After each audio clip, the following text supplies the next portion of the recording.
Hello, how are you? Welcome to the Bandless Bandcamp Friday stream.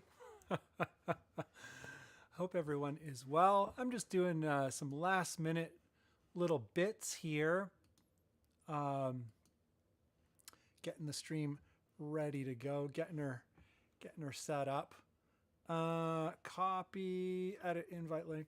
I'm gonna drop the Bandless Discord link in there. And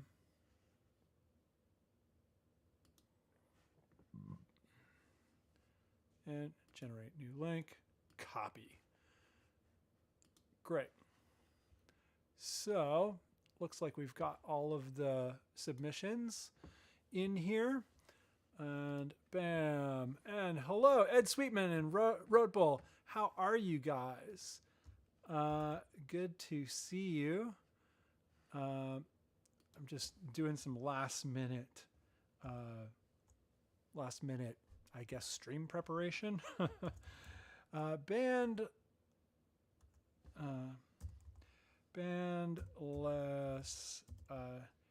Discord. Bam. And bam. And where's that? Patreon. And of course the little thing here. There we go. Just needed it to advance. The emojis control is right over top of, things I want to do. And it's just a weird design. I can't really get around it. Maybe if I made it really wide. No, it doesn't do anything. I don't know. What do I know? I'm not. I'm just a simple caveman streamer. Anyhow, who's with us? Ed Sweetman, Road Bull, Personal Redemption. Ed Sweetman, good to see you guys. Ed Sweetman says, once again, I'll be in and out of the stream tonight. Not a problem. This is a live stream that will live on the internet forever on after. So there are no worries as to when you catch it. But if you can catch it, that's great. But we got an action-packed evening. I want to kind of kick it off by actually docking this chat. Restore chat. There we go. Oh, maybe that was a bad thing to do because now I can't see it. I don't know. Me and technology, we don't really get along very good. But yeah, before we get a move on here into the music, I just want to say thanks to everyone with us over at Patreon. There's not a ton of folks, but for the folks with us over there, thank you very much. And they kind of spur on the incentive to keep doing this. I'd like to get back into kind of discussion streams. I need software for that, and the software is very expensive now. I don't know. We'll see. We're going to play it by ear as we get into winter, because winter is the perfect time to do those kinds of things. Do a weekly kind of interview discussion type of thing. We'll see what happens. I'm testing the chat here because it seems to have disappeared. Test 1, 2, 3. Oh, there it is. It's back. Great. Okay. No worries on that. Synth Chris, hello. How are you? Congratulations, by the way, Darlington. Hello. How are you? Congratulations to everyone who has submitted a track today. I have no tracks today. No new tracks anyway, but that's okay. Anyhow, what do we got going on? It's Bandcamp Friday. For those of you who might be watching who are new to the stream, we preview new tracks by folks from our community or, orbiting our community. Those communities would be the Bandless community and the Bunn communities, things on the internet. Folks out there who are somehow touching one of those things. Either, they're musicians or whatever, producers, whatever the case may be. But people from the community who have submitted music today. Sometimes people submit music of their friends. You can do that too. The whole idea with Bandless is bandless, like no band. However, we don't penalize people who have bands or who are duos or collaborators or what have you. But we definitely celebrate the bandless, the person without the band who is doing it all themselves, writing all the music, doing all the production, doing all the marketing, doing all the artwork, doing all that stuff. Like I say, it doesn't have to be that way, but that's the big focus of Bandless. And we preview these tracks every Bandcamp Friday just to see what people have made last month and celebrate creativity, celebrate music creators. And we preview the tracks. I keep saying that. We preview them about a minute. We listen to about a minute of the track. Then I share the link into the old the chat. And if you like what you hear, you can follow up with it. If you like what you hear and you're like, I'd like to collaborate with that person, follow up with them. I can't stress it enough. Get involved. And it's an awesome community. I've shared the Patreon link in there and the Discord link in there. The Discord link expires, but if you'd like to get involved in any which way, that'd be great. Anyway, so we got 10 tracks today, or 10 submissions today, maybe more. Actually, I think it's a lot more. 1, 2, 3, 4, 5, 6, 7, 8, 9, 10, 11, 12. Oh yeah, it's 10. 11, 12, 13. 13 plus... Oh yeah, these things are not submissions. So yeah, we got 10 tracks submitted. I do not have a track today, but I did share kind of all of my locations on my community feeds.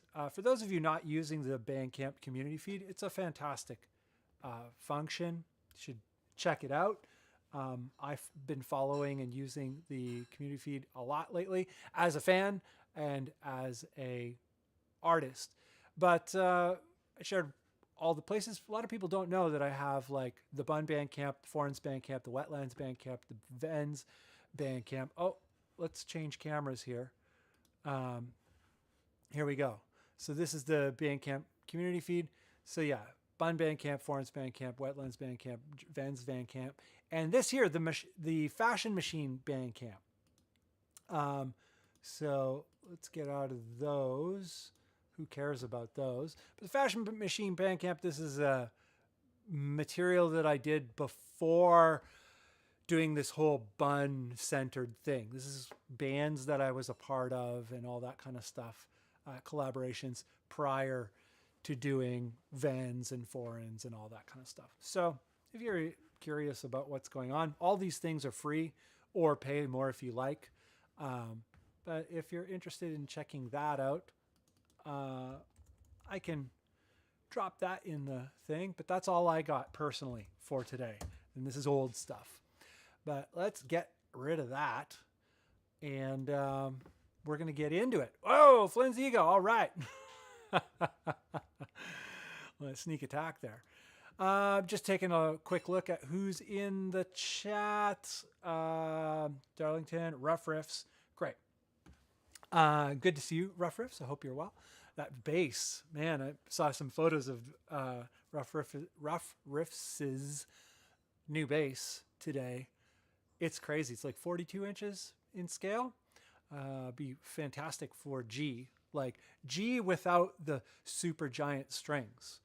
you know, G with like normal heavy strings that you'd usually use for like B or whatever. It would be phenomenal. I just wonder how it has this extended kind of bridge section. I'm curious how that would work out playing wise, comfort wise. Anyway, so we're going to get into it, and my gain is already set, and we're going to kick it off with our pal Roadbull, no stranger to the Bandless stream. And this is a collaborative piece by Roadbull, Michael Love, and Michael Roadbull has, submitted these past tracks here, and usually he's the sole creator on it, but this one is a collaboration. Let's see here, between Fredericton and Halifax. Does not say who is doing what, like what the nature of the collaboration is. Would love to know. So, Roadbull, if you could share the details of your project, who did what in this project, that would be great. But this is what it sounds like.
That is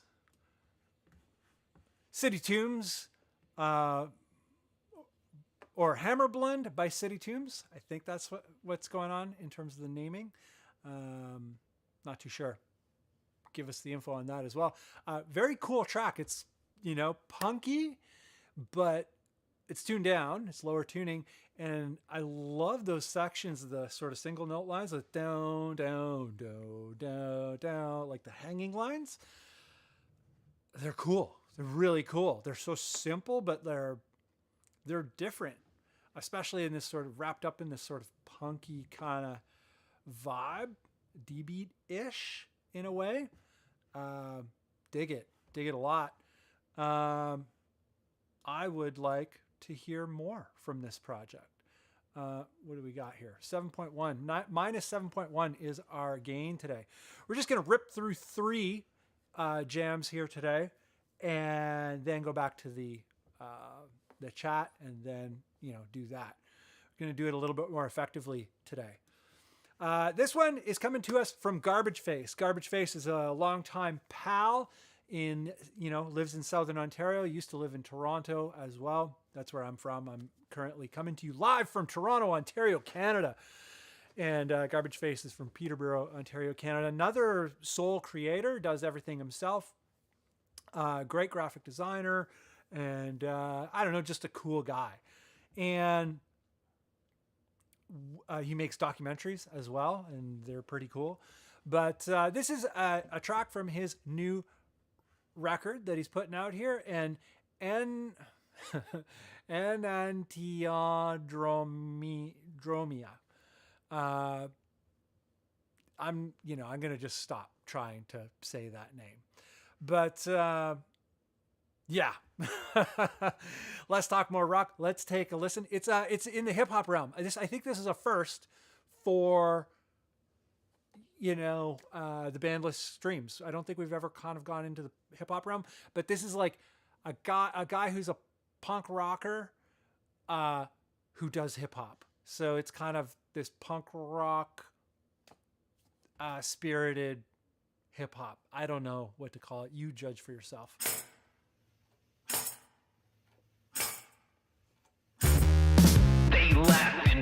fits, we tear each other limb from limb. They laugh in fits, we tear each other limb from limb. Deep six, cheap trick on the tape deck. Fixes in, gotta pick up the pace yet. Match point, sudden death of all subtlety. Hammer smash face, my anger is replaced with a sense of impending calm. Like a bomb drop, dripping down sweat to the tune of my alarm clock. All the poisonous words in the chop shop are a prayer to the gods to make this heart stop.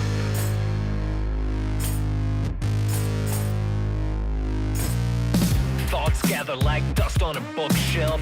It don't matter cause they're inconsequential. The present tension is a drink that I shook well. It blew back contents under pressure.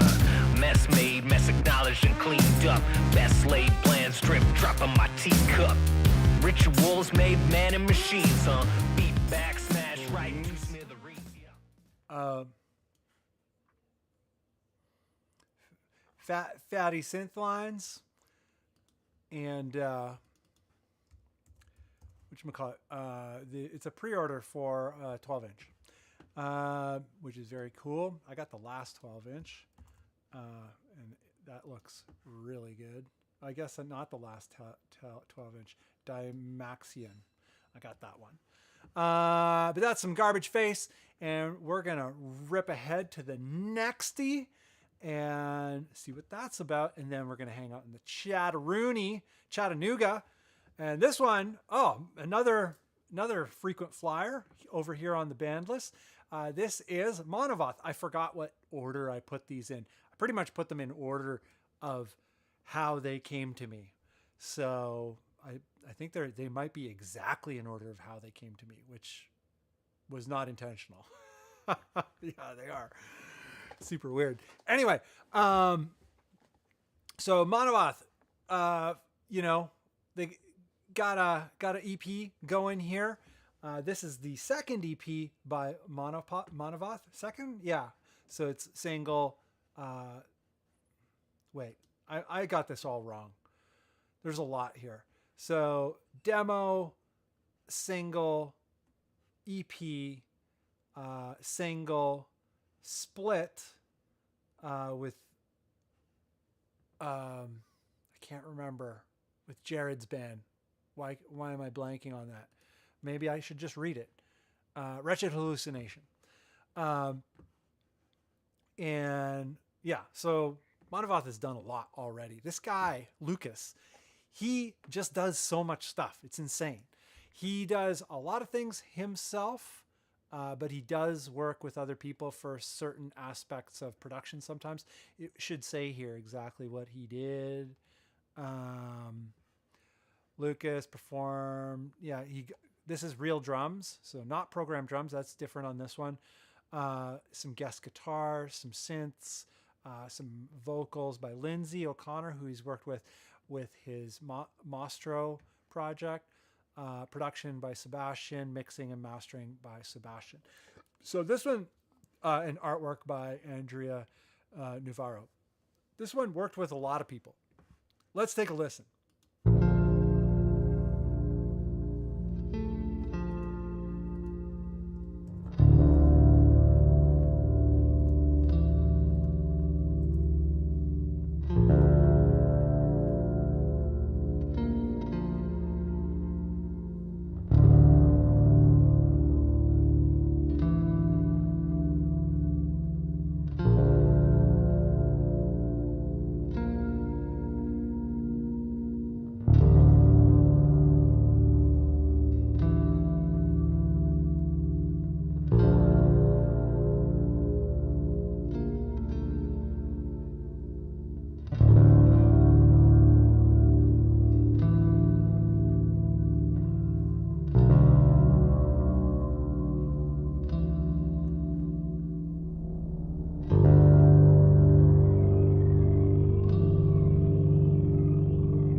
So, I believe it gets crushing.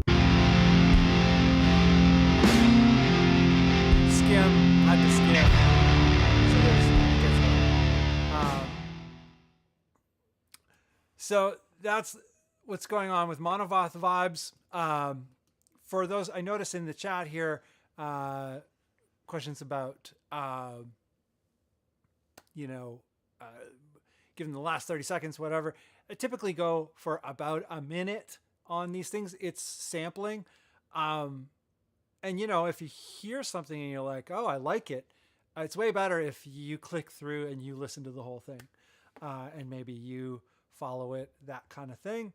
A lot of good tracks usually that we play on this thing, but we're not a radio show. We don't play full tracks. I'd rather initiate the streams from somebody else, from people who are going to stream it maybe again and again, or maybe buy it, or maybe get in contact and that kind of stuff. So that's the whole idea there. It's not like a radio type of program. It's a preview thing. And yeah, talking about how people did it, what they did, all that kind of stuff. So if you're wondering why I'm kind of skipping and skimming, I just want to get an idea of what it's about. And then you're like, that sounds cool. And you go and do your thing with it, have your relationship with it. So I know it's a little jerky, definitely a little jerky, but like I say, it's not a radio show. And bam, bam, bam, bam, bam. To decide to finish. So Rough Riffs says, what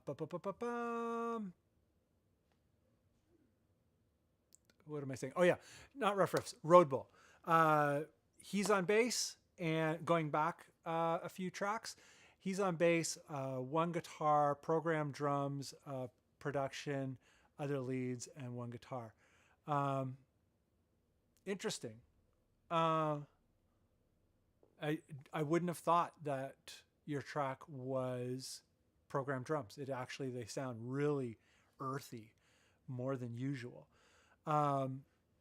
Riff likes the Garbage Face bass, and Personal Redemption sounds like a cyberpunky LP, so very nice. Yeah, he's kind of got a little bit of that New Yorky, that East kind of vibe. And at Rough Riffs, Model by Lignan, Nate Navarro, Model by Lignan. I worked with Gustav to decide on the finish. You guys are talking about the bass, right? Incredible atmospheric synth. Chris says about the Monovoth track, Road Bull. I feel blast beats coming. About the Monovoth track, no blast beats on the Monovoth stuff. That would be Mostro. And the Monovoth is more of a doom sludge kind of thing, industrial, ambient kind of thing. Very cool. And Rough Riffs really likes the Monovoth ambient clean parts. Yeah, he really worked hard on this one. Full band type of arrangement going and everything. Pretty cool. Anyhow, we're going to get back to the stream. Oh, I thought I went to big camera. I didn't. I'm on little camera. Well, I'm big camera now. Big guy on a big camera. I'm huge. Watch out. Here we go. Queuing up the next one. Checking out the gain. What's our number today? -7. -7. Perfect. So, flipping over to Bleed You Fucking Skies. This is a fellow by the name of Peter out in Serbia. We chat a little bit in the social medias and on the emails. Cool guy. He's going for it. He's got a bunch of different projects. And this track is called Prototype. And he does everything himself. Guitar player, guy who does everything himself. So let's check it out.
Prototype from Bleed You Fucking Skies.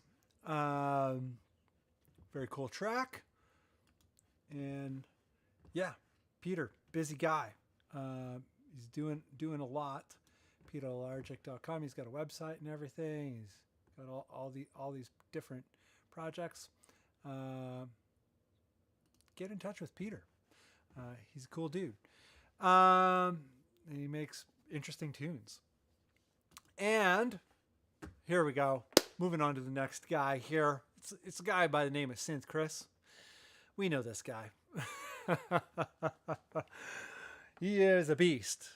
Synth Chris, also known as a beast. And from what I understand, he's on the weight training kick, and he's beasting out even harder. Getting swole. But brand new record. Look at this. Look at how many tracks here. Because we got vocal versions and instrumental versions. Very much appreciate that, by the way. But Synth Chris does a lot of it himself, almost all of it. This one, the artwork was done by another person, Mukaram. And Talang did the logo. And then all the vocal versions are with different vocalists. He's built up relationships with a bunch of different vocalists over the last few years. And he's done a whole bunch of them. There's one here with Cairo. And I want to play that one because Cairo is another person that who is a solo creator, and we play his stuff on the channel quite a bit. So them working together is cool. I don't know. Just like, what is it going to sound like? I don't know. Let's check it out. Reset the gain. Almost played it without the gain reset. Here we go.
Very cool. Very different for Synth Chris. I actually really dig the acoustic guitar. Typically not a fan of acoustic guitar because everyone usually plays it the same way. But I like the way you used it. I like the atmosphere it creates. I like the integration with like the gnarly bass and the crushing beats. And, Cairo's a great vocalist. Cool. That's cool, man. Yeah. We'll talk about it more. We're going to play one more track and then we're going to come back to the chat. Really cool. Stoked for you there, Synth Chris. This is a sick track. This is going to be we're going to do this one and we're going to get into the chat right after this. Matte Black Baseball Bat. This is by a fellow Ulrich, Schroeder? I think it's just Schroeder. I've never really said his last name in like the years that I've known the guy, which is kind of funny. But Ulrich is a fella from Cape Town, South Africa, and we've been connected since the very beginning of my YouTube life, which is interesting. And he's always had a kind of interest in music, and he's kind of been fussing around with it in the periphery, not periphery of the band, in his periphery, like in his spare time and whatnot, fooling around. But this is his first effort into like actually doing like a project, which is I'm stoked on. He's a graphic designer by trade and a great photographer, and it's really cool to see all of it coming together in this project. I love the typography of it, and this is a demo. There's no vocals on this, but there will be vocals in the future. I'm just going to quickly reset the gain here. Almost missed it again. And Matte Black baseball bat.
Cool, man. I love the chord choices, like the chord progressions, and obviously the rhythmic end of it is really cool.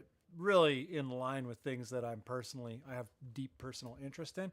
I'm very curious to hear the final bits with bass and vocals, and what all the artistic choices are going to be surrounding those things. Very high potential in this project, or at least very high potential for something that I'm going to be really into. Which, who knows how it's going to pan out beyond that. But yeah, very cool. Going back to the chat for a bit here and just see what you guys have to say about it. Bam, bam, bam. So, Synth Chris, this might be the biggest tone I've ever heard from Bleed You Fucking Skies. Not sure. Interesting. And Personal Redemption, yep, that slaps. Rough Riffs, I liked the tempo synchronization on the delay in the prototype intro. Nice breakdown out of it and into some sweet bass after that. Yeah, totally. The Synth Chris track.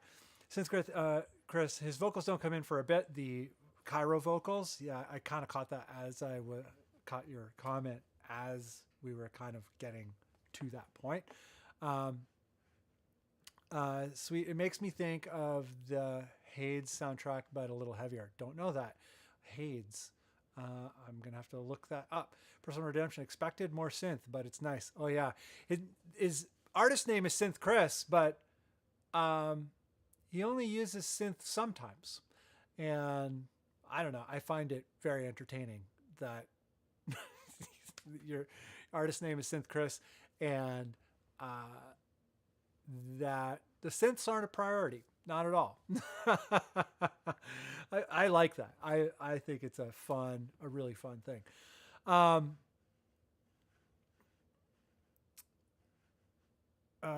think you have to check out that game. Oh. Game soundtrack. Hades is a game, I guess. Cool. And Matte Black baseball bat. Thomas Powell, my brother, is in the house. The mic has dropped. And Thomas Powell is here. Synth Chris, this is very awesome. Matte Black baseball bat. Yeah, it's cool. Hey, I think there's a lot of I think it's going to be interesting once it's done. I think it's already interesting. I think it's going to be very interesting once it's done. That is a pleasant progression and beat by Matt Black Baseball Bat. Yeah, I really like it. I'm stoked that you dig it as well. Darlington, he's craving it. Cool. Yeah, same. And Personal Redemption, yeah, the chords on the guitar are awesome. Yeah, the chord progressions, all the kinds of chords that I like to use. So, of course, I'm going to like them. Very cool.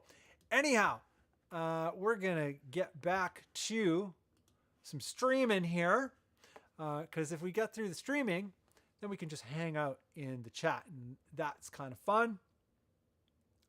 It's all about the music, but it's also all about the chat. So reset the gain, getting up there, and what do we got here? We got Obey by Personal Redemption. We are in the house. It's an all-star cast tonight. And so we got the single from Personal Redemption. And this is a duo project and two-piece. The exact extent of who does what, I think I went into that in the email, but I don't have the email open, so I'm not sure at the moment. But Personal Redemption was in the chat, might still be, hopefully still is. So if we have any questions, let's have a chat about it. But who does what? And yeah, cool cover. And from Germany. So things from Germany are usually amazing. So here we go.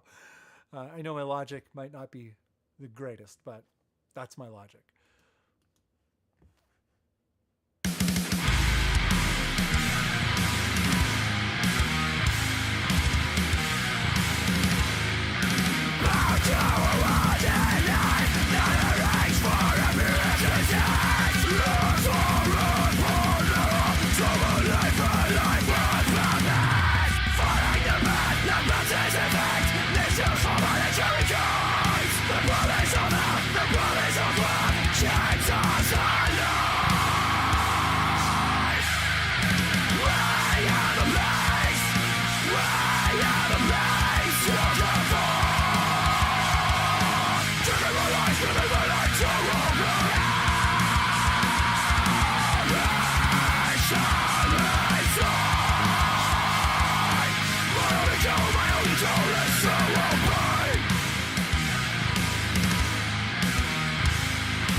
Into the breakdown, and it's the fade out. Personal Redemption. What I really like about what Personal Redemption, what the project is doing overall, is doing this really heavy hardcore, but like metallic hardcore, but there's melody and it moves, and it has movement and a progression and memorable sections and hooks, and it's not just chugga chugga, which I don't know. You don't actually hear that too often when it comes to the heavier stuff, and really like it. Stoked to hear more. There's a couple releases here. Let's see, 4 total releases since 2021 started releasing. But there's more to check into. And did we put it in there? Yeah, link is in there, so check it out. I think first time on the stream. I could be wrong. Doom Priest, I think we played Doom Priest before. I could be wrong. I've played a lot of tracks in my life. We're moving along here. So, this one is coming to us from Rosalia, and no no stranger to the stream. This project or this set of tracks, we're just going to play one track, but from what I understand, a lot more production involved. If you're familiar with Rosalia's material, it is typically a lot more sort of ambient and cinematic, I think is a great way to think about it, great way to describe it. So it doesn't necessarily rely on riffs in the traditional sense or even instrumentation in the traditional sense. You'll be able to figure it out for yourself. But from what I understand, there's a little bit more production involved in this, and production using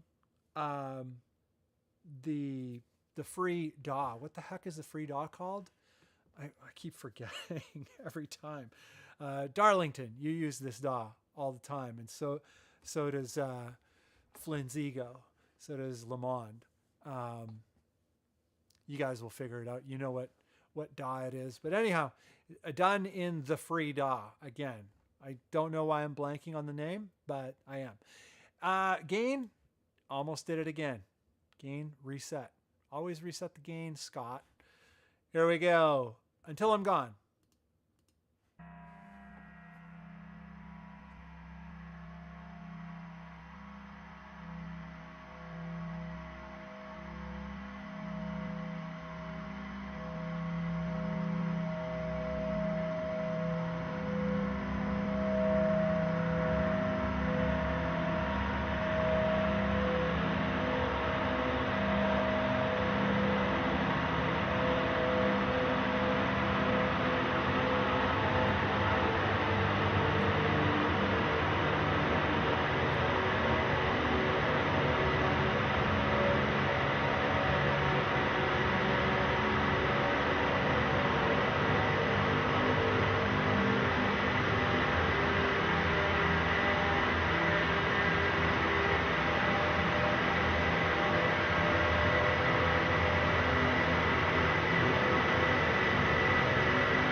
It's cool. Cinematic is an understatement.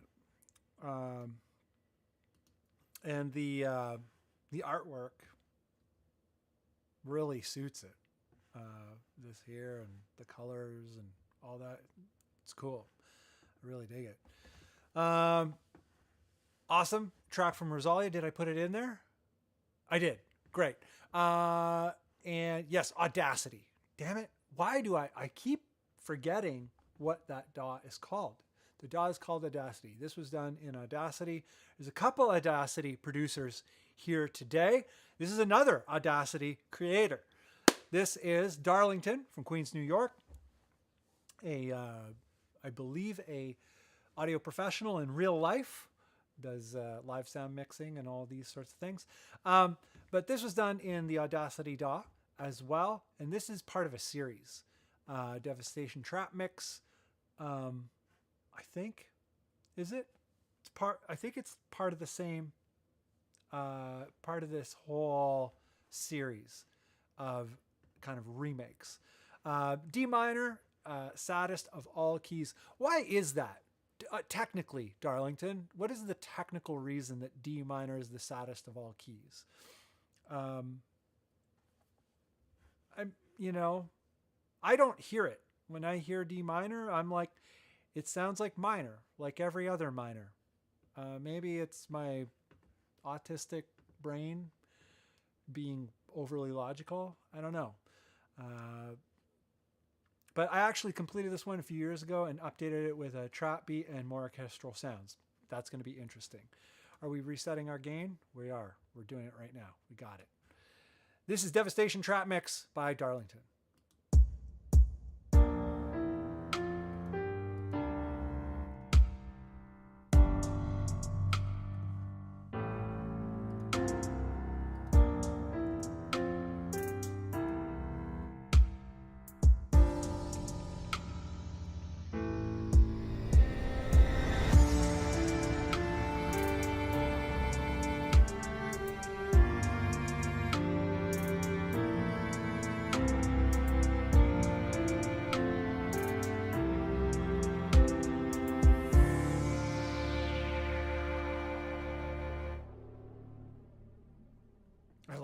always come in like under the under the sort of fade out time. I like the instrumentation a lot. You obviously know what you're doing. That's cool, man. So what do how are you setting the orchestral bits? Like, what is the process, and how does Audacity work with that? From what I understand, Audacity, it's been updated quite a bit, and the VST support and whatnot, plugin support, is totally fine now. Like, you can do a lot of the same things that you can do in any DAW, from what I understand. But I don't know. Let us know, for those of us who don't know. I don't know. How did you work with these kinds of things in Audacity? Because the way I remember Audacity is it's extremely limited, but I think it's progressed since then. And Thomas Powell, that was sad. He loved it. Bro. That was sad, bro, which is very sad. When it's bro sadness, it's the saddest of all sadness. But moving along here, we've got knowing disappointment. Ed the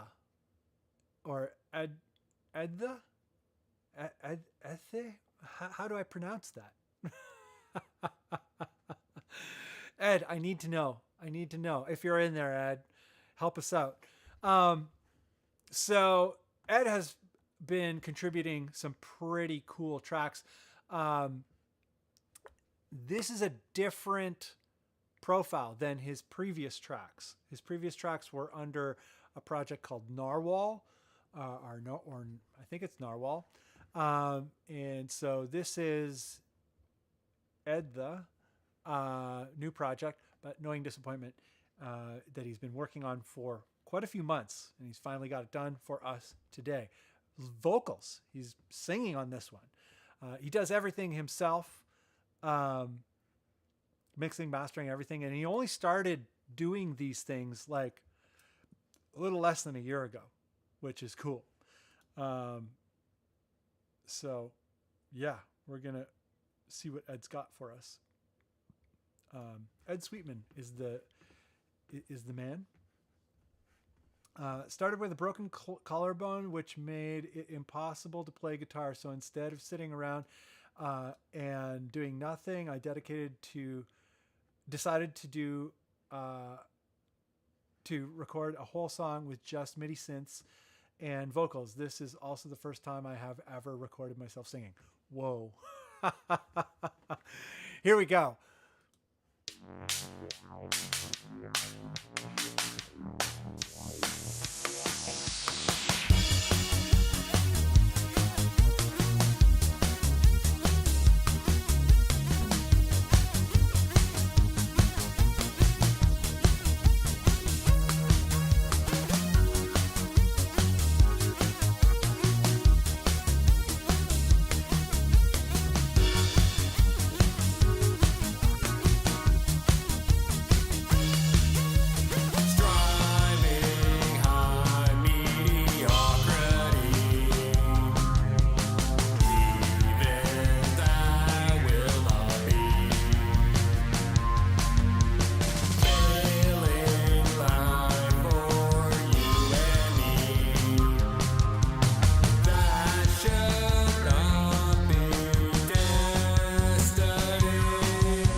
Very first time singing, very first time ever working with synths. That's pretty great, man. Holy moly. I would be so stressed to like to make anything, let alone like do a whole song and like fully produce it. First time working with the instruments and first time doing vocals. Wild. That's great, dude. I am very curious as to where this project's going to go, and I want to know how to say the name correctly. Maybe I'm saying it right. Edda? That's what I want to call it. That's what I want to say. I don't know. Give me the deets, but Broken Collarbone forces you to be very creative. Very cool, man. And we got one last one. We're going to close off with another, what is it called? Audacity creator. So Ed, I believe, uses Reaper, if I'm not mistaken. Could be wrong. You'd let me know, Ed, if you're in there, what we're using to make this. I think it's Reaper. But going back to Mr. Lamond here, our final entry of the evening is another Audacity maker, and another guy who really smooths out the Audacity action. But let's stop talking about it. We can talk after, because I got nowhere to go tonight, so that we can hang out in the stream and just talk about music stuff if you want. Rough Riff's new 42-inch scale bass. That's pretty wild. I'll see if I can find a photo of it. But yeah, the Wandering Willow, this is actually an older release submitted. By the way, you can submit older releases if we've never played it before. If we've played it before, we don't want to play stuff that we've already played on the show. But if you have other projects or other tracks that are quite a bit different than things that we've played that are older, we'd love to hear what you make. I like this new Lamond icon here. This is new. I haven't seen this one before. It's cool. It's really like creepy. Anyway, we're getting set. Here we go.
Sneaky jazz bits in there, eh?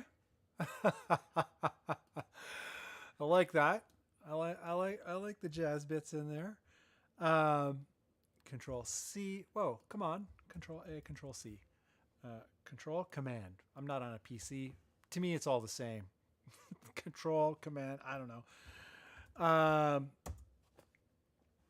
Very cool. So yeah, created also in Audacity. All these Audacity people, very cool. I love I am absolutely in love with the whole idea of resourcefulness. Just making stuff with whatever's available, whatever you got, especially when it's, lower on the totem pole. Let's see here. One thing I want to do is I want to get that photos of that bass up because it's crazy beans. But I got all of these windows open. window management is it's a crisis level event. But yeah, folks being ultra resourceful and focusing more on the creativity than on the latest XFX or the latest whatever, the latest plugins, the latest anything. Just like make some music, and maybe even intentionally kind of limit what you're able to use. And it's really interesting. I'm not saying this is what people need to do. I'm saying I find that very interesting. I'm always really into it. Let's go here. Bam, bam. Where did I... Community, guitars, amps. Where am I? Sorry, I'm messing around in the back end of... Here we go. I got it. Okay. So I am going to change to bottom right and then go to window and then go to, here we go. Bam. I got it. I know what I'm doing. It looks like what I know what I'm doing. Cool. So what happens if I make that big? Yeah. So this is the bass that Rough Riffs is getting into, and that he ordered. It's a semi-custom order. It's wild. 42 inches in scale, and the bridge section is elongated in order to not have to reach so far, but to be able to get these like really good performing low notes. It looks wild, but technically it's an interesting solution. So I'm interested in what that's all about. I was talking about it, so I figured it'd be a good idea to, actually I should change that back just in case. Bam, bam, Lamond, just in case we want to look at things on the internet. And bam, there we go. So pretty wild. What do you guys think about something like that? Would you play bass like that? I would play bass like that. I don't know. It's like the live thing. So it's interesting thinking about that. Playing live. So as musicians, we tend to put a lot of emphasis on the way our gear looks. And recently, in the last couple months, I've been kind of testing various people that don't really play music. And I'll hold up like two guitars, like a Ibanez RG and a Telecaster. And I'm like, tell me what's different about these guitars. And some people can't tell you what the difference is. Like quite a few people can't tell you what the difference is. They're like, I don't know, they're guitars. I'm like, don't they look different? And they're like, kind of, I guess. And I'm like, interesting. And I'm like, most of us here, I'm sure, think that an Ibanez RG and a Fender Telecaster look a lot different, even if they're painted the same color. But as musicians, we put a lot of emphasis on the way our gear looks. And, I think there's something to that. Like the thing that you pick up and hold and interact with, like if you're excited about it aesthetically, I think it can be more exciting or more engaging to play it, maybe. That being said, like I have a Ibanez SRC6. It's upstairs right now, so I can't show you, but it's a Ibanez bass 6. And it looks like an Ibanez sound gear bass, but it's a 6-string guitar. It's a bass 6 from Ibanez. And I hate the look of it. Absolutely cannot stand the look of it. I try to just not think about it, But playing it, it plays like an amazing, amazing guitar. It is my best playing guitar. Right out of the box, it was set up to go. I've never really had to set it up. It never moves. I've never had to change the, like, tighten or loosen the truss rod in the 5 years or 4 years that I've owned it. Yeah, or 6. I don't even know how long I've owned it, but I've never had to set it up. It's always in. I've had to alter the intonation when I change string gauge slightly, but it was that was a tiny minor thing, and it's never changed since. So it's interesting. We put this emphasis on like the way things look, because I was going to say, like, the bass that we took a look at, it's kind of it's very different looking, and I'm sure there are a lot of people who are like, I wouldn't be able to use that like public or live.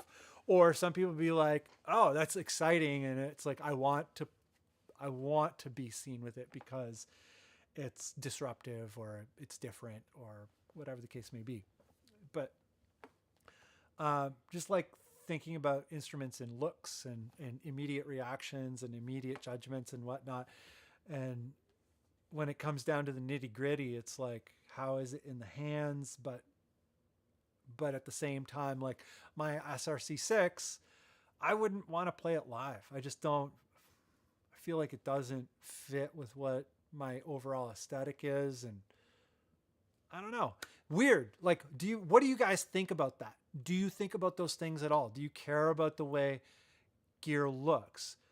Are you like, oh, it's got to be vintage, or oh, it's got to be ultra modern, or it's got to be functional first, and I don't care what it looks like?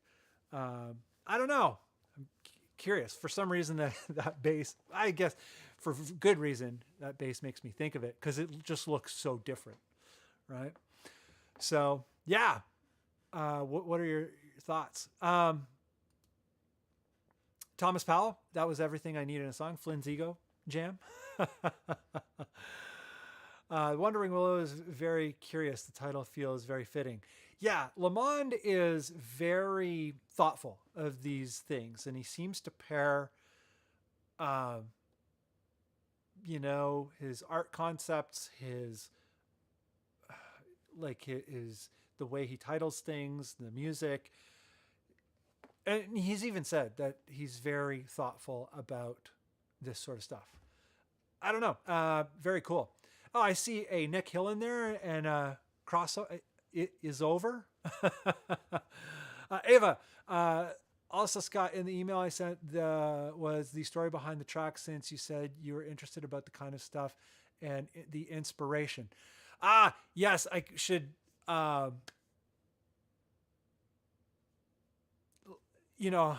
guess what I'm trying to say is, like, it'd be great if people filled out their Bandcamp profiles with more information about their tracks for that reason.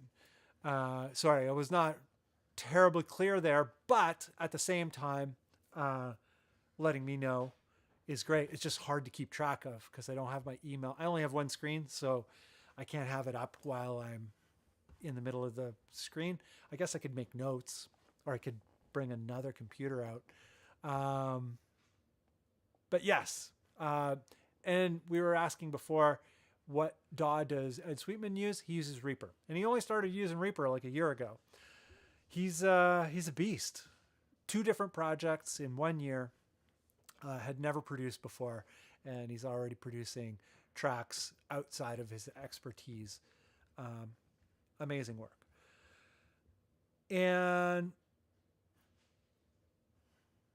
what is this? Reminds me of Zoo Strategies, Darlington. Since Chris, yeah, this is phenomenal. Plini adjacent type stuff. I think you're talking about Flynn's Ego. Bam.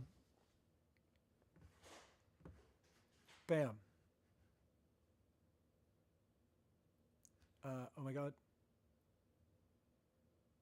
I'm not sure what the conversation is about here. But Thomas Powell asks about the bass. Does it go low? Contrabass level stees. Rough Riff says, Nate Navarro, the signature artist, set his up for E0. I don't think I would ever personally go to E0. I know this guy, Nate Navarro, I'm pretty sure I saw his video where he demoed that bass, different color, but it was the first time that I ever saw one live. And the E0 stuff, like, I don't know, I can't really hear it. And that's my issue with, like, even F0 on a bass. Like, you can make it make a sound, but for some reason, G0 is kind of where the articulation seems to end. F sharp maybe works okay, but yeah, I guess it's a feel, more of a feel than a sound. But yeah, the other thing is the harmonics. Once you tune below a certain pitch, the harmonics of the string disappear, and G0 is right on the edge of not having a lot of harmonics, like character in the string, which is interesting. Upper end harmonics. There's still obviously a lot of harmonic content, but just the upper order harmonics that give it the grime and the grind. But yeah, E0 is still insane, and I know that the bass can do it. It just, I think it would perform better at a slightly higher tuning, but with the advantage of like amazingly comfortable strings. Like G0 on a bass like that with like, a 135, or maybe even a 125 on the low string, probably could do it. Be so awesome. Like, so awesome. Rough Riff says, for me, function is a high priority. It's custom anyway, though, so I might as well get something I'm hyped on. Yeah, absolutely. Darlington, for me, it has to be red. Fiesta red. Or fire engine red. Which red, Darlington? What's your favorite red? Is it fire engine red, like Corvette red? Is it candy apple red? Is it Fiesta red, which is more of an orangish red? Is it Christmas red, like a deep red?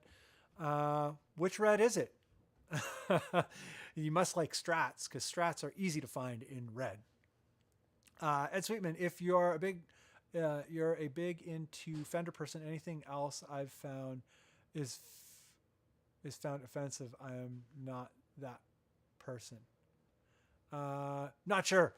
If you are a big into Fender person, anything else is found offensive. I am not that person. Right. I get what you're saying. So there's definitely a lot of folks. I know some of these folks who, if it's not like Fender guitars or Gibson guitars exclusively, then they don't like it. That's a big trend here in Toronto. One thing I found interesting about when I moved to Toronto is that almost everybody in the city is like Fender or Gibson. And there's literally like a dozen other companies or more. These days, way more. And a lot of them making superior instruments, especially like with Gibson. Gibson has a hard time making like a functionally great instrument. Les Pauls and SGs, so many of them have major tuning issues. And, some of that can be remedied by playing around with string gauges. Not necessarily remedied, but like you can get it to work better. I don't know. It's interesting. Yeah, Toronto is very Fender Gibson place. I really like Telecasters. I love Telecasters. But I love RGs. And I love Eastwood guitar, like the Most Right guitars. Eastwood did a version of the Most Right. But I would maybe even go so far to say that Most Right's like maybe my favorite guitar ever. particularly the way that Eastwood did them. But yeah, I don't know. Classic guitars are cool. I prefer somewhat classic guitars, I guess. In terms of modern guitars, I really like the RGs. They're not modern. They're like already like 30 or 40 years old. But they look modern still. But I don't know. I love Ibanez RG. The Jackson Dinky, even the Jackson Flying V. I love the Jackson Flying V. But those are also old guitars. They've been around for years. Thomas Powell, I think Link to Village Harda, the guitar in that is an EIR custom. I would give anything for that guitar. EIR, I'm going to look it up. EIR custom.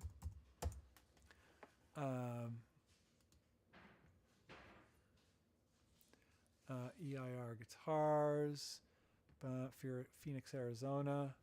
Get a quote. Custom. Vildharda.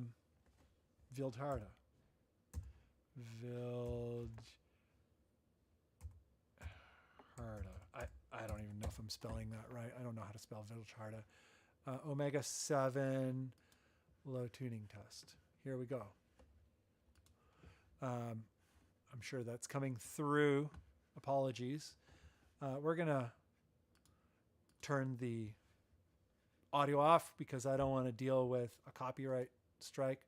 Not that I necessarily have to worry about copyright strikes on this channel. Desktop bottom right. What do we got here? Oh, is that it? We don't get a picture? Are you kidding me? Okay. Village Harda. Let's go images. What do we get there? It's kind of like mayonnaise. It's very mayonnaise. Interesting. Thal bass. Let's go here. What's this? You know, Google Images does this thing now where it's hard to see the full image. You have to go to the website for it. Interesting. Yeah, it's this one almost looks like an Agile, which is interesting. I'm not saying that to cut it down. And I don't think there's anything wrong with Agile guitars, by the way. But it has that Agile guitars kind of thing in it. Which I think is like, Dingwalls have the reverse of that. But this is, it's kind of like, reminds me of mayonnaise crossed with, what's that band, Intronaut? The Intronaut guy has a guitar company. I don't know what they're called. No idea. Anyway. Cool guitars. They look nice. What else? What else we got?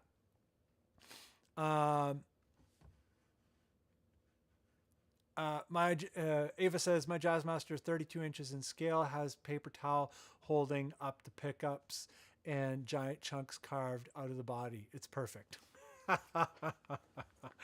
Amazing. 32 inches in scale, eh?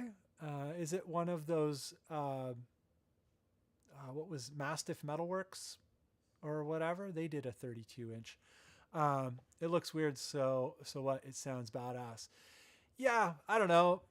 I like beat up guitars. Rough Riff's got to drop. Take care, y'all. May the music and good vibes flow. Amazing. Personal redemption message retracted. Ed Sweetman, most of my musical career has been playing jazz. I did start in the punk scene though, and listen to everything. Yeah, the jazz. I think the jazz gets a bad rap. At least it does here in Toronto with a lot of people who are doing the post-hardcore or whatever, punk influenced kind of stuff. I don't know. I think jazz is the most useful music, probably harmonically, the most useful music ever created, like theoretically speaking. Harmonically. I don't want to really play jazz, but I think the way that jazz explores harmony is the most interesting and the most helpful, the most useful.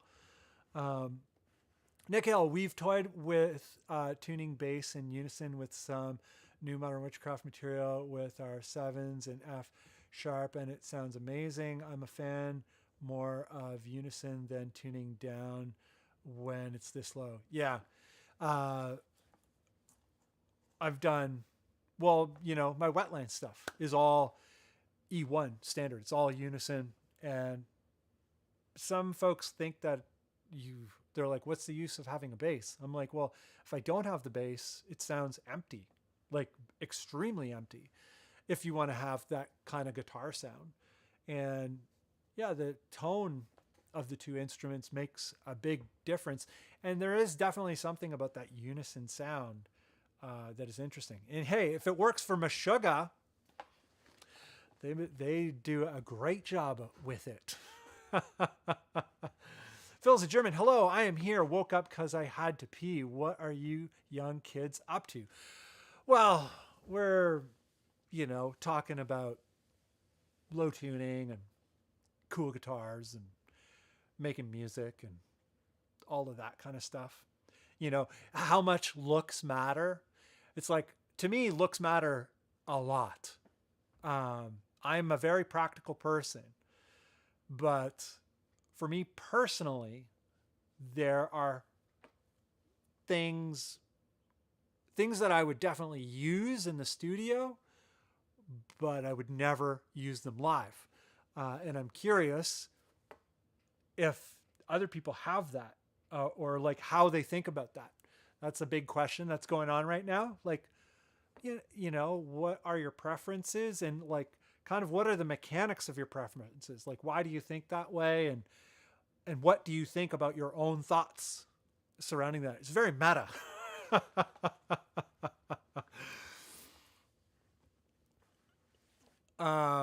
Personal redemption, shots fired. I'm not sure. Thomas Powell, that's the reason I left Toronto. No Fenders or Gibsons here. Thomas Powell moved out to the West Coast, the best coast. And yeah, so Thomas, did you notice that? Like, you lived here for a long time. Like, am I crazy? Like, Toronto feels like Fender Gibson town. And like, people put a lot of stock into Gibsons, and I'm like, I have a Gibson here that does work really well, and it's a kind of a cheap Gibson. It's a Gibson The Paul. It's not mine. It's sort of like indefinitely on loan, I guess. It's being stored here. With the deal is I need to play it and take care of it, but it actually tunes really well and it plays fantastic. But most Gibsons that I've recorded, there's usually a problem with the G string or the B string, the second or third strings. And it doesn't have to be B or G if you're not tuned to B or G. So, but usually there's a problem with those strings that is not correctable. And then you have to, when you're recording, you have to tune according to position. My friend Artie, he typically owns a lot of Gibsons and Fenders, more Fenders than Gibsons, but he spends quite a bit of time with different string gauges trying to, get the Gibson as close as possible. And he usually uses them in standard tuning. As soon as you deviate from standard tuning with Gibsons, then the problems escalate usually considerably. But yeah, I don't know. What are your guys' experiences with that? It's a shame because the SG is one of my favorite looking guitars. I have a ESP LTD 400B baritone SG. And that's from Peacefire. You know, shout out to Peacefire for hooking me up with that. But yeah, I love a classic Gibson SG, but they don't tune, which is a shame. And someone here, Ballagher or Dumble? Darlington, Dumble. That's the guitar. The guy from Intronaut makes guitars, and these here, what is it? EIR. Thomas Powell was talking about EIR guitars and how he's in love with them. There's a Dumble or Dunnable. There's a Dunnable kind of vibe, like Mayonnaise mixed with Dunnable. Maybe a little bit. Maybe I'm wrong. Maybe I'm insane. What do you guys see? Oh, that guitar. My face was right over top of it. What's that? I think there was a thumbs down on my video. Where did that come from? How did I see that? I don't know. Anyway, where's my controls? Here we go. Is it? Yeah, here we go. So, yeah, what do you guys think about the looks of an instrument, and how do you think about the looks of an instrument? Like, what do you think about your own opinion of your opinion? Like I say, very meta, but I think a lot of people approach this topic from a kind of passionate, emotional point of view, and I'm curious, like, how do you think about it from a rational point of view? And double rational, like rational about like what you think, and rational about how you think about what you think.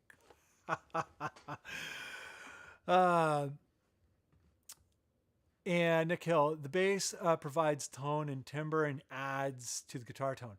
Yes, for me, the bass is the number one instrument above the guitar. Like, the guitar to me is just filler, and the bass is the thing. The bass and the drums do all of the work that I like the most, or that I'm the most interested in.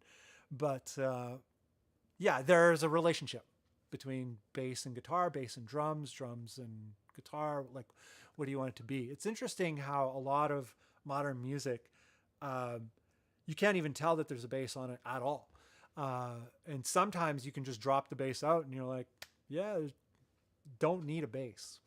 A lot of modern heavy music. But then some of it is well produced. And if you do drop the bass, like, you can't tell that there's bass there, but if you drop it, you're like, whoa, it's now empty. So I don't know. Cathedral Sound, I personally prefer the octave below on bass, and I'm a drop E guy myself. Drop E, like E1 on a guitar, E0 on a bass. Well, I guess E1 on a guitar and matching it. So unison on the bass and the guitar. Personal redemption, shots fired at Gibson is what I meant. Oh, yeah. Well, the truth is like, there's a lot I love about Gibson. I wish they didn't come with tuning issues, especially when a guitar is like $3,000 to $5,000 here in Canada. Anyway, Canada Gibson guitar, everything prices are insane in Canada. Like, and we typically make less money than, well, I don't know. I make a lot less money than the average person anywhere. Ed Sweetman, I have left too many bands because all the bands wanted was Fender P bass and Ampeg 8x10 cab. I don't care what they wanted, and not moving a fridge every gig. The fridge though, the tone, that fridge tone is unlike anything. 8x10 or 6x10. Like, I have a 6x10 in a 2x10, 4x10 combined configuration. But if I get rid of any part of it, it sounds a lot different, a lot smaller. with a mic on it, with a mic only on one speaker, which is, I don't know, been an interesting experiment. I'd like to know, like, physics wise, like what's going on, why that is. Obviously, like, it's creating sound and it's filling the whole area up with sound. You're getting phase cancellation from the waves, like crossing over, or phase interactions. And then there's like reflections from the floor back up, and there's all kinds of stuff like that going on. So I don't know. But yeah, I've always found like more tens is usually better. That said, I played a show this past summer, and I played through a high watt 2x15, and I typically don't like 15-inch speakers. I typically find them slow sounding, like sloppy and slow. And this high watt 215 was aggressive and tight and harmonically rich and detailed. I was just blown away by it. Not only because it was a 215, but also because it was just an unbelievably phenomenal sounding cab. High watt, who would have known? Definitely not a classic design. Thomas Powell, it's pretty gibby here for the normies. I think that this is a PRS town at heart. Yeah, I could definitely see West Coast, like Vancouver, BC being a PRS kind of place.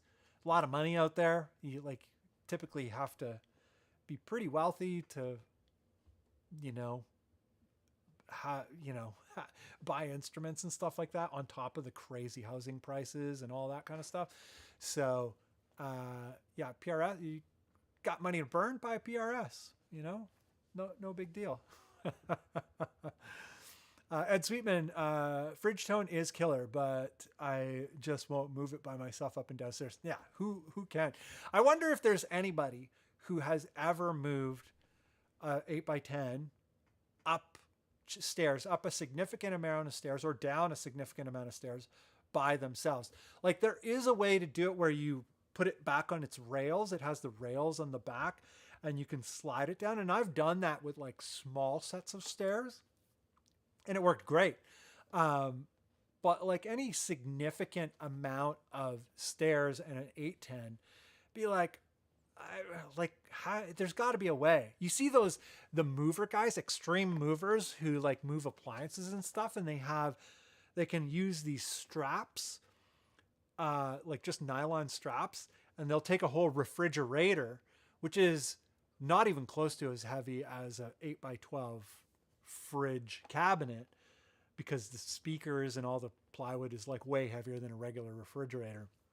But I've definitely seen people carry full-size refrigerators by themselves, one person on their back with these straps. And I wonder if anyone's done that with the 8x12 cab. The only thing is, on the back of the Ampeg cabinets, you have the rails. So in order for that kind of thing to work, you'd either have to have some serious padding on your back, or take the rails off, because that would be pretty damaging to your spine and your shoulder blades and all that. Yeah, I don't know. Does anyone know anyone who's moved one up a significant set of stairs themselves? Brian Bray, how's it going, Brian Bray? What's cooking, brother? I'm going to eventually live in my amps. Yeah, Brian Bray. I have some of Brian Bray's cabs here right now. Brian Bray is the guy who owns, you see that Sun concert bass right there? That's his. And then right over here, you can't see it very well, but that's a Sun Model T. That's Brian Bray's. But yeah, there's some cabs. There's a PV cab here. There's a Sun 412 back there. You make a little cab house, put some foam in it, and you're cozy, man. But it'd be better if you had a couple 810s. You got to start playing bass, collect some 8x10s, build a little chateau, you be under a bridge downtown. It's where they drew some blood under a bridge downtown. That's where I want to go. I don't know. What are the lyrics? Thomas Powell, buying PRSs, guilty as charged. Yeah, I have the cheap man's, the poor man's PRS. The whatchamacallit? The SE versions. Personally, I'm a beast, and stairs don't stand a chance against me and a fridge. You're like a giant guy, and I can only imagine, like, so Thomas Powell, have you ever tried picking up a car, like a small compact car, like one end of it? I bet you could, because Thomas Powell's a big guy. What are you, 6'6", 6'7"? Like, you're pretty tall and just like friggin' built like a tank. Can you pick up like a, you know, the front or the back end of a Civic or something like that? Like, I bet you could. Bike Nova, I love PRS. All mine are SEs, but they're amazing. Yeah, one thing about the PRS SEs is, like, they are probably the best budget instruments. And I think personally that the PRSs are way more competitively priced than most of their competitors, and you get a way better instrument for the money, like by a lot, in terms of just sheerly on the level of quality. I think the PRS SE line is one of the, like, the most phenomenal quality per dollar instruments you can buy. The most competitively priced in its category, and the highest build quality. Yeah, I don't know. What do you guys think? Have you, who has experience with SE guitars? I've played quite a few of them. Haven't owned quite a few of them, but I've played quite a few of them, and I've never picked one up that was lousy. I've never picked one up that had bad frets, like bad fret ends.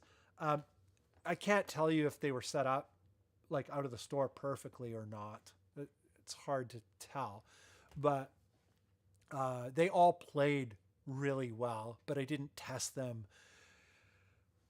I didn't test all of them like stringently, but they all played phenomenal. They all feel like professional guitars. And yeah, some SEs, like the SE baritones, you can still buy them.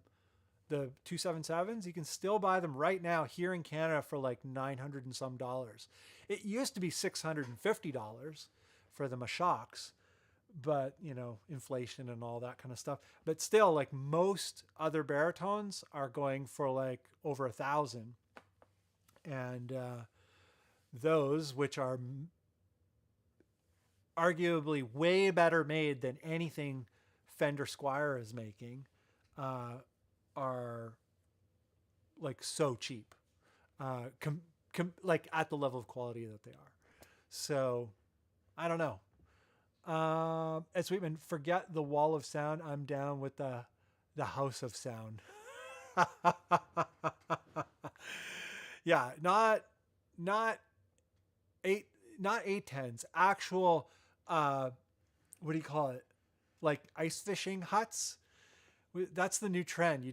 I don't know, like anybody who doesn't live in Canada probably might not know what an ice fishing hut is, but like in the wintertime in Canada, I'm sure this happens in the United States and maybe in like Northern Europe as well.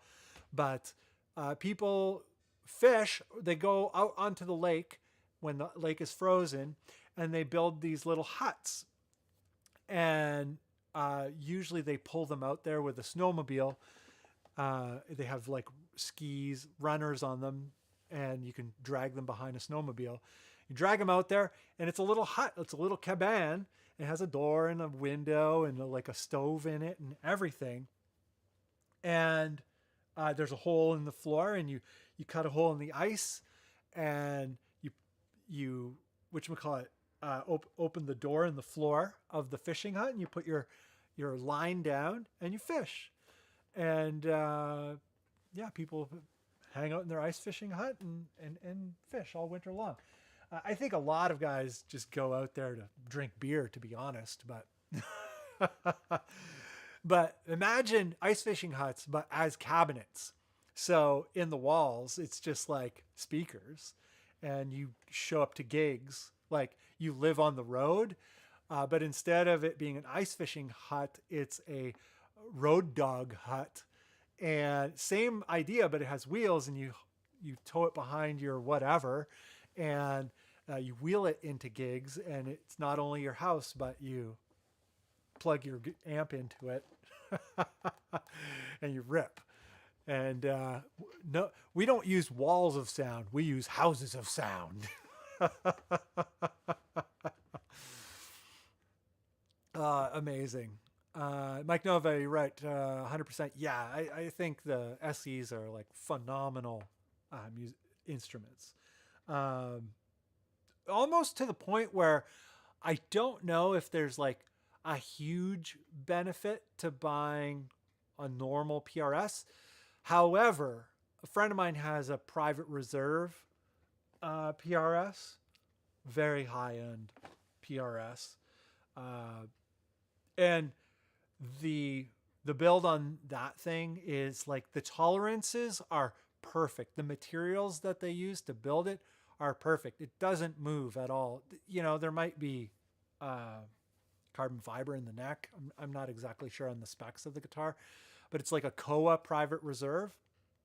And the thing is a dream to play. It's so buttery. Like I'm not a very advanced player, but like even me on that thing, like I can kind of float around the fretboard. It's so floaty and so buttery. It was kind of astonishing to play. So like you go way up with PRS. I think when you go way up with a lot of guitar companies, especially companies that build a lot of guitars and they have like a very seasoned luthier, like group of luthiers building these instruments. I think you get really, really high-end instruments.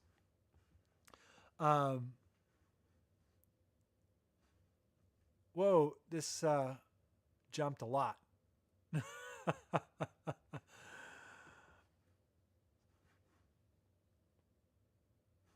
Oh, no, okay, great. I'm going be a steward Bunn, steward of the amps, yes. Personally, I'm a beast and okay, right. Thomas Powell. I probably could lift a car, but then friends would ask me to help them move too much. Yeah. It's a thing. Like I'm a pretty good mover. I don't look like a beast, you know, but I'm pretty good at moving houses, moving anything. And when the word got out, like, yeah, I got asked a lot to help people move. And I like to help people, but helping people move specifically,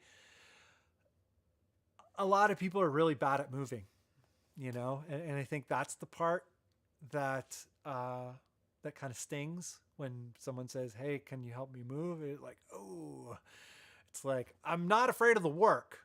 I'm afraid of like your disorganization.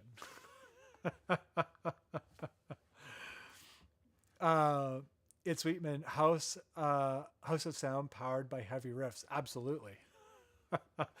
The mobile, what is it? The road dog huts. Joe Carter, I played a lot of different PRSs of different price ranges when I worked in a guitar store. And I definitely say that the S2 and the CE24s are insane bang for the buck, or were back then before they went up. Yeah. I'm not sure which models I've played exactly. I just know I've played probably an equal number of SEs and normal PRSs. And normal PRSs, there's kind of a, you know, I'm sure there's like a range there. I don't really know what's custom and what isn't, unless it's like a private reserve, like a really audacious, over the top instrument. I can tell which ones those are. But yeah, I always thought PRS quality was a little bit beyond in any of their instruments. And I think it's like a good model for other guitar companies. It's like, you can have a budget range, but the interesting thing about a budget in anything, like having a economically friendly option, is it's not a deal if it doesn't work right. Like some folks will use the argument, don't expect much because of the price. I'm like, well, why did they make it? Like, if you can't make it at the target price, let's say the target price is low. Let's say you want to make a guitar, you want to build a guitar and be able to sell it for $500 US, which is very low price these days. I think you can find guitars for like reasonable guitars, decent guitars for maybe as low as 300. I don't know. I don't have my finger on the pulse of guitars these days. I've focused more on using guitars to write music rather than to buy them. But I digress. It's not a deal if it doesn't work right. And I'm curious what you guys think and feel about this. Like, if you can't make a guitar that's going to play well at the $500 price point or even the $300 price point, like either A, you shouldn't make it, or maybe B, maybe the things that you're skimping on are the wrong things to skimp on. And you need to skimp on other things.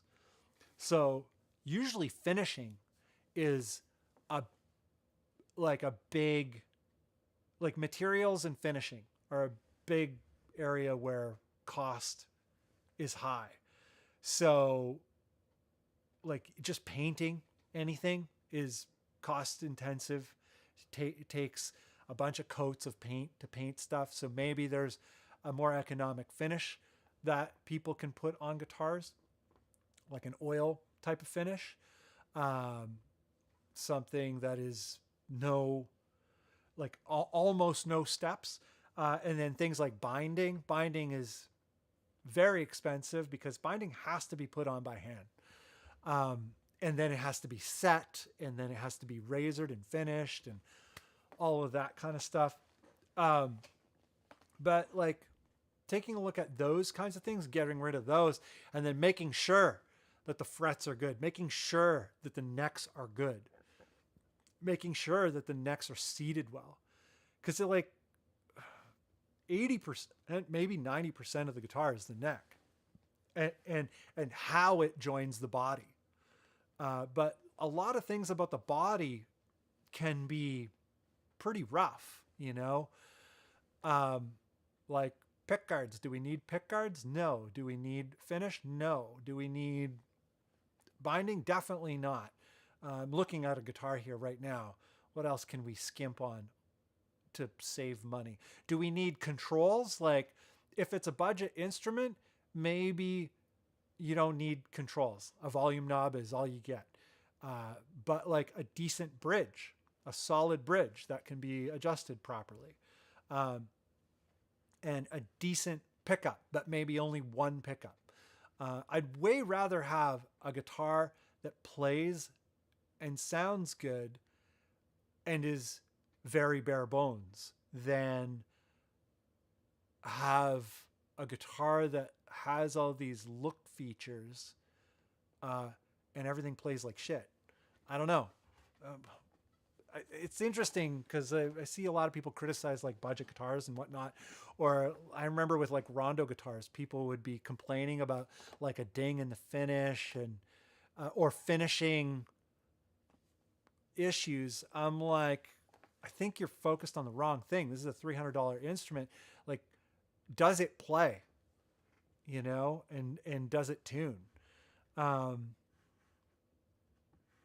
Joe Carter expensive is subjective to like 350 pounds is still a lot to spend on anything for me. So I'm going to spend that it better be great out of the box, or at least after a setup. Yeah. Yeah, I want it to play good. I don't care. You know, my argument is like, I don't care what the price is. Like, if you're going to sell it for a price, you should sell a functional thing. And functional in terms of a guitar is pretty simple, is that it plays and tunes. And it plays okay. So all of the tension needs to be on the neck, and maybe the bridge, like the neck joint and the bridge. And then, the pickup can be pretty simple. You can, if you want to cut costs and hit that $300 or $200 or whatever price point, skimp on pickups, skip on pickup controls, skimp on finishing, skimp on fret face markers, skimp on like anything that adds labor, because labor is the most expensive part of building a guitar. And what's a lot of people don't know, even in this age of automation, is a lot of things about guitars are still done 100% by hand. Obviously CNC is used to cut out the bodies and the necks, and even to cut pick guards, even to cut out let's say there's inlays and whatnot. CNC is used for all of that, but then hands put it all together and do all the gluing and the setting and the straightening and the finishing. Finishing is, in a lot of cases, is just sanding. There's so much sanding to do. And yeah, you're using machines for it, but it's done by eye and by hand. So where can you skimp on those things to get a functionally great instrument? Because if it's not functionally great, is it worth the money?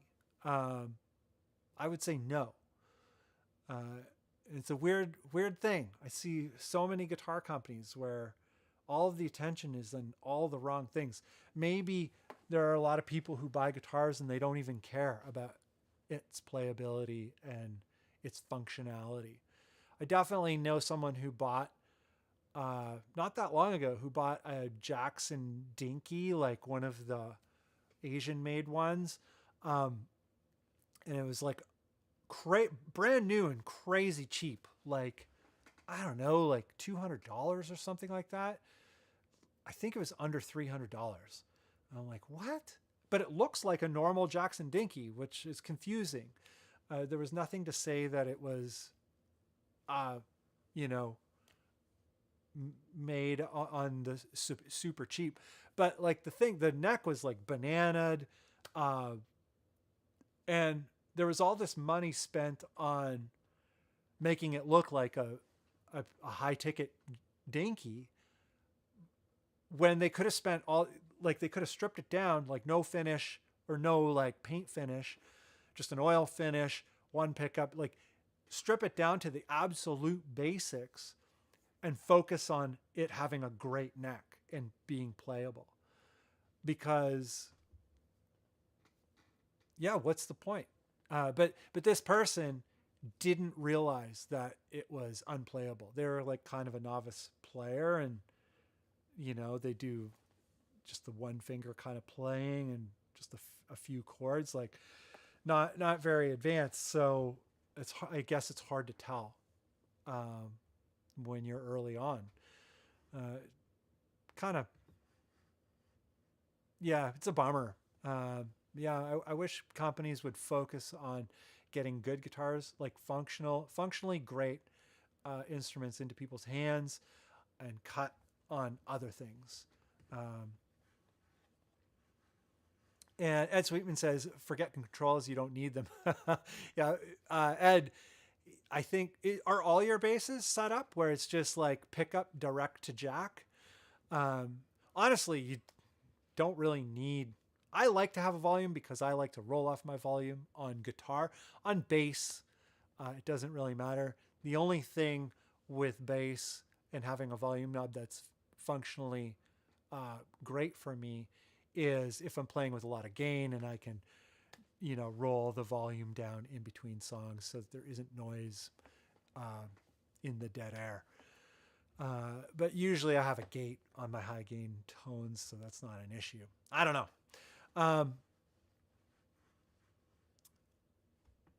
And Joe Carter, the biggest way to make a guitar cheaper is to produce on larger scales. So I guess to be able to produce on that scale, you have to make guitars with wide appeal.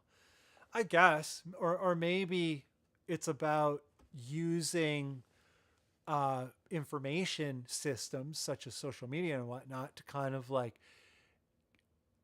popularize the idea of what makes the difference. Because companies could do that too, and that would be way cheaper than to like in the marketing, in the general company-wide marketing, you know, an influencer campaign and all that kind of stuff. It's like focus on this area of things rather than just pumping out crappy guitars, because you know there's a ceiling to how, or a limit to how cheap you can make things, even if you're making it at mass. And like I say, with guitars, so much of it is manual. It's unbelievable how much is done by hand. And so when you ramp up production at a certain point, you're just adding more people. And the difficulty in adding more people is you need people of quite a high level of skill, even if they're doing one job. Like all they're doing is gluing in face dots, you know, all they're doing is putting in the frets. And then the next person is, you know, cutting and finishing the frets. And the next person is installing nuts, whatever. In mass production, it's typically, you know, sectioned off like that. And that's where you get the ability to scale, but you still need like pretty capable people. Your knowledge only has to be that one thing, and you can develop knowledge for that like pretty significantly in a short enough period of time. But still, like there's only so many people who are interested in doing those kinds of jobs, and there's only so many people that can like come into those jobs and do them well relatively quickly. So there's sort of a challenge of talent, I guess, in terms of scaling up to mass production. So the cost savings kind of hits a limit quick because you just have to add more people, and people are the most expensive part of producing guitars.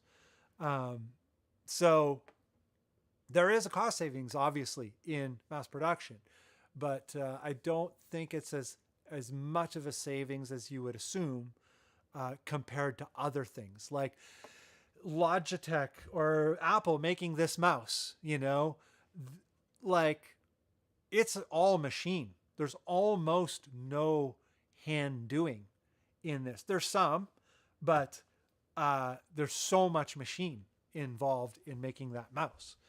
And so when you scale something like that up,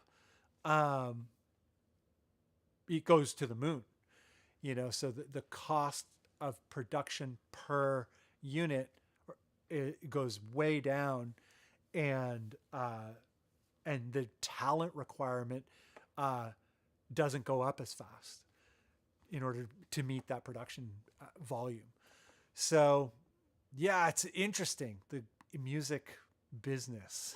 I wonder if we'll ever see like some kind of mass production tooling or process where, like, let's say like molded guitars. There's a bunch of people who've tried doing the molded guitars.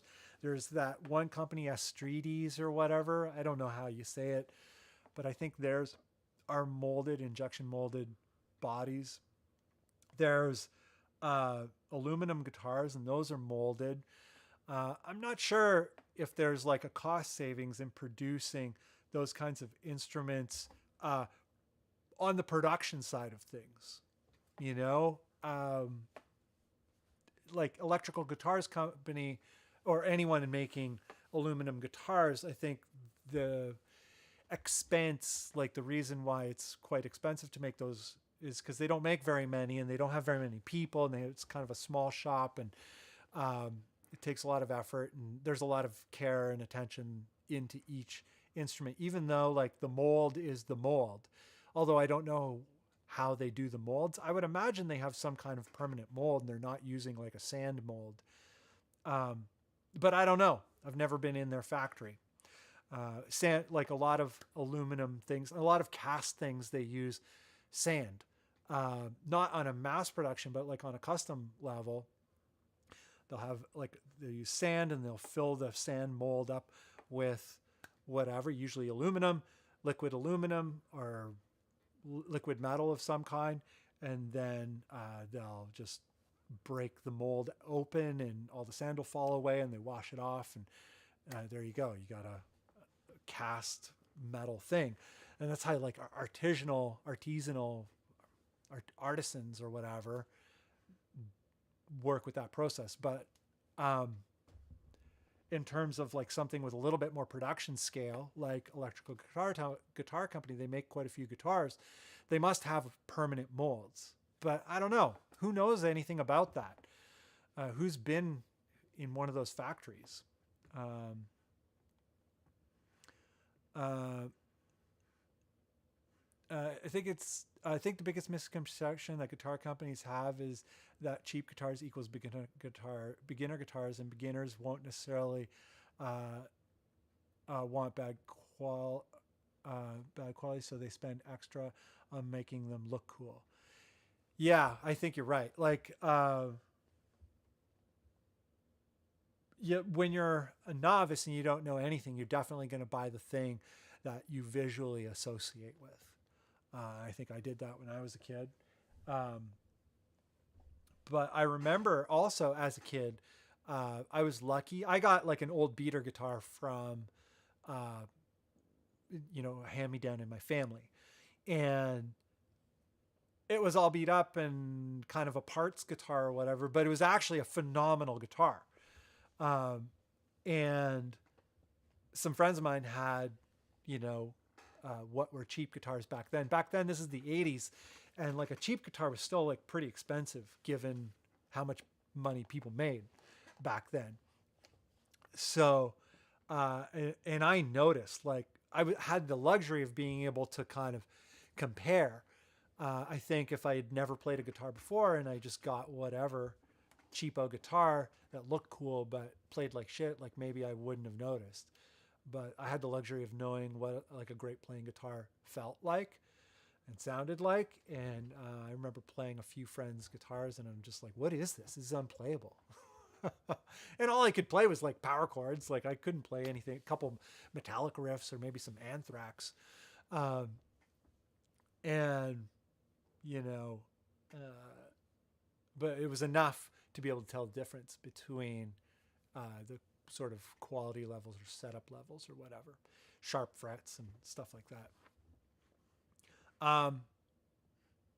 But yeah, I honestly, I think all guitars should be functionally great, and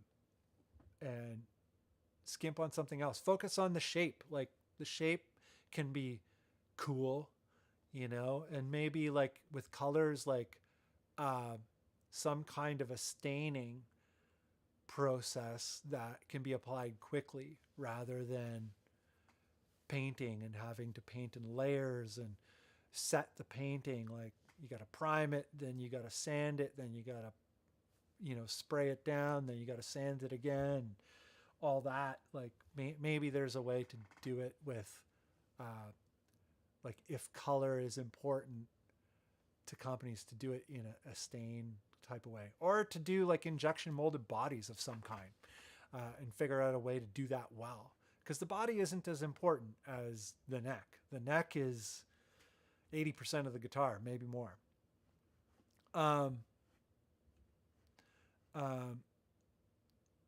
But there are tons of people like myself that can't really afford expensive gear despite being professional, experienced musicians. And we just want stuff that works and sounds good. Yeah, I agree. Like, accessibility is like a big topic for me. which is why like the trends in the music business where all the prices are just going through the roof with all things, like most things. I don't know. It disempowers people getting into music at all, which I think is weird. But maybe that's just the way the world's going. I don't know. I think why do most kids get into making music on an iPad? Because their parents already have an iPad. You know, why are guitar sales down? Guitar sales, I think, are they down? I don't know. Maybe they're not down. It seems like they're down. I think they were up during COVID, but I think they're down again.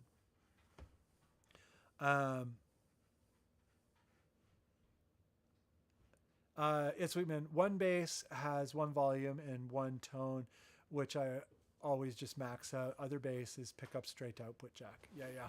Hey. Hi. Are you on? I'm streaming, yeah. Oh, you're streaming. Yeah. Okay. Are you going to bed? I'm gonna go to bed. Go to bed. Night, babe. All right. Good night. Love you. Love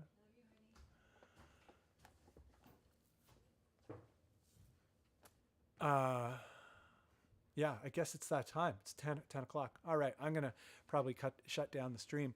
But yeah, Ed, I'm into the whole,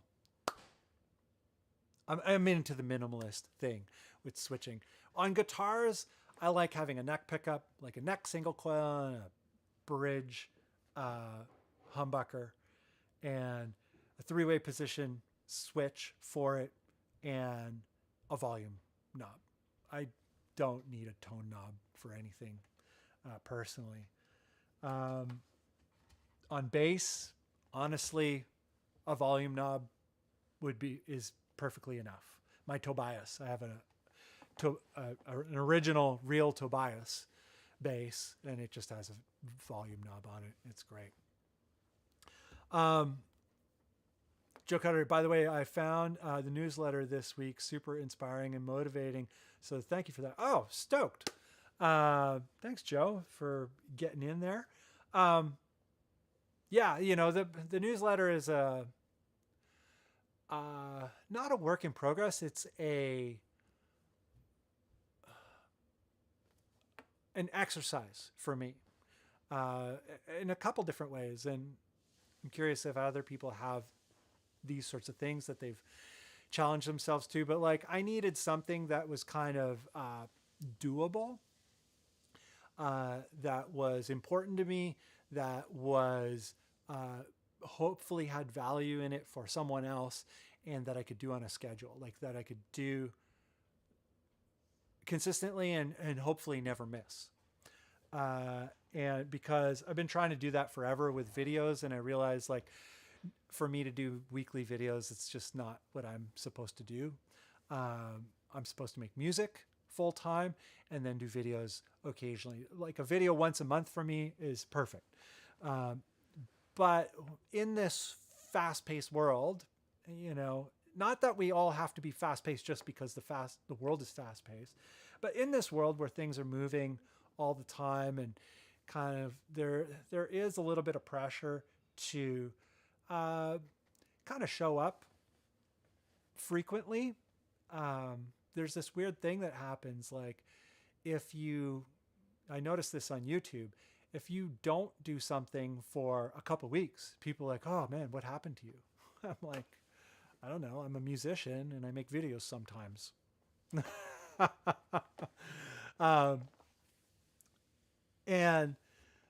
But they think like something's wrong. And I appreciate the concern. I'm not complaining about that. But it's just like,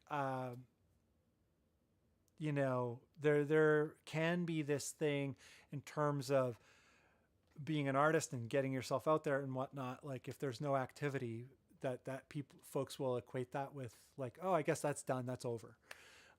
So I wanted to challenge myself to doing something in that space that kind of ticked all those boxes, because we can do a lot of stuff like in social media. I was experimenting with that, but my problem with social media is my biggest problem with social media is kind of a personal problem where I'm like, I don't really see how I can do this, like in terms of Instagram or TikTok content, where there's like any significant value in it for the person consuming it or for myself to do it. I could do it. I could do Instagram like every day, like, but it would be meaningless. And I don't know. We have a choice to do things the way we can do things any way we want, right? And just because the majority of the world does meaningless social media, doesn't mean that we have to. And I'm not saying that the majority of the world it's all meaningless. It probably isn't, but like a lot of it is just people doing it because they're trying to keep up to do it, and it is like actually meaningless. And you get these things where people become a caricature of themselves, and where like a person was once a guitar player, but suddenly they become like a comedy hit in social media, and now nobody cares about the guitar playing, and they're like, oh, that comedy guy. And as soon as they go back to music, they're like, who cares about the music? Do the funny stuff. So there's interesting stuff that's happening in that world. And, we have the choice to do it any way we want. So I felt like I was kind of on that hamster wheel, or at least I was experimenting with that hamster wheel of like, got to do some content. But I'm just like, I want to do things that are meaningful to me, and hopefully if it's meaningful to me in some way or meaningful to my previous self, that it could be meaningful to someone else in some way. So I'm stoked that you dig it, because the newsletter is sort of like my very serious effort to figure that out. Not only for myself, but for the world. Like, how does that fit into the world? And what does it mean for other people? And what does it mean to me? And so it's an experiment, but it's an experiment. That's what the experiment is. So if you dig it, I'm stoked that it's cool. I'm going to start posting all the old ones. Every week I'm going to post another old one to the blog, like formatted for a blog. Because they've been interesting to do. And it's been a great exercise in writing, because I suck at writing. And it's funny, writing is the thing that I do the most. I don't know how many other people are pursuing the music thing, or any other kind of art. But writing, typing, is the thing that I do more than anything. And there are so many different areas that I have to type in. And it's insane. I'd like to reduce the typing. Some people say use dictation, but like the problem with dictation is then it's all messed up. It's never right. And then I have to edit it, or trying to edit it as I go, slows it down to the pace where I could just type it and it'd be the same speed, and I do it once. So I don't know. I'm trying to figure out a way to type less. But I think it's just about getting better at typing, getting better at writing in general. So yeah, stoked you dig that. I'm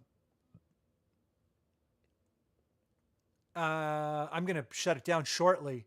I don't know. You guys are probably ready to go to bed as well. It's like 10 o'clock here in Toronto, Ontario. Ed Sweetman, this was an awesome hang. Yeah, I love these hangs. For me, like, I love the music. The music kind of drives everything, right? But to be honest, like, I like to listen to music on my own time, sort of uninterrupted. I have these Bose, like, noise canceling headphones, and I love putting them on. I love putting those on and doing my typing. I love putting those on and going for a walk, and listening to music. a stream like today, there's a couple things in here where I really want to dig in to some of the other tracks or listen to the whole tracks. But that's the kind of thing I do on my own time. So the thing I look forward to the most with these live streams is kind of what you guys come up with in the comments or in the chat, and kind of what we can get into topic-wise that way. It's a lot of fun. I really dig it. I want to get the software again where I can put the comments on the screen that we're talking about, because I don't know, I just find that very effective. It's very helpful. But I don't know, one day. The prices for everything just keep going up. Take care, Joe Carter. Have a good night. Ed Sweetman, just put a kill switch instead of a volume. Yeah, I could put I don't know. What if I want to do a volume swell, though? Or if I want to swell into a song or swell into a part. So volume is useful to me, dynamically speaking, even on a bass. But everything else, don't need it. Thomas Powell, good hang and chit-chatting. Thanks for the streaming, Bunn. Thank you for hanging out there, Mr. Thomas Powell. And if I, next time you're in Toronto, or next time I'm in Vancouver, I'm going to be in Vancouver this winter in like end of January, all of February, and a little bit of March, probably. So let's hang out. I'll probably be there before you come here. Although, where are you in Vancouver? I don't think, are you in Vancouver proper? We've been over this millions of times, but my memory is terrible. Yeah, let's hook it up, Thomas Powell, and I'll buy you a coffee, and you can show me how easy it is to lift a 810 up some stairs. I also enjoyed this week's letter. It made me add more info to the new project profile and track page on Bandcamp. Oh, perfect. Awesome. Thank you. I appreciate it. Joe Carter, write in a journal and then just scan the journal pages so the newsletter is just a JPEG. Yeah, I don't know. Me personally, when I can't like copy and paste things, like let's say I read something and I really like a quote from it, or I really like a piece of it or whatever, it's like when I can't just, highlight and copy, it makes me angry when it's on sites where it's like, this is image text. What the hell? I guess you could use OCR for it, but yeah. Darlington, that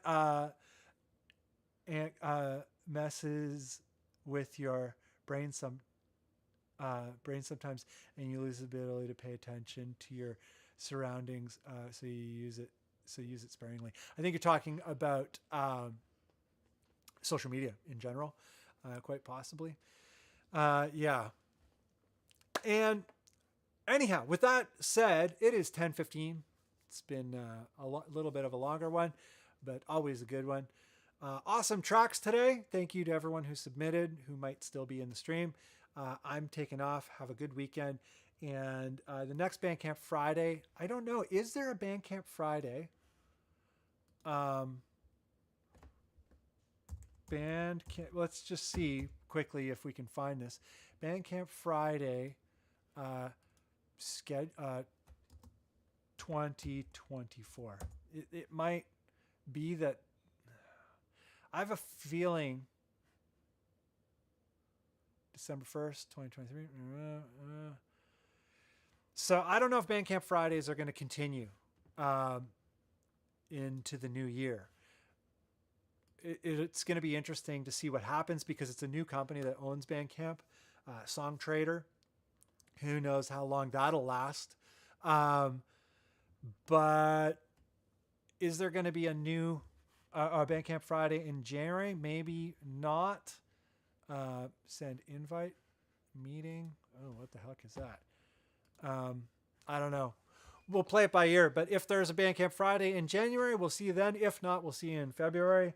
I'll put the notices up in all the regular places. Get your tracks ready and have fun creating, and have an amazing weekend and an amazing month, and happy holidays and all that kind of stuff if you do that. And otherwise, we'll see you in the next one. Have a good night.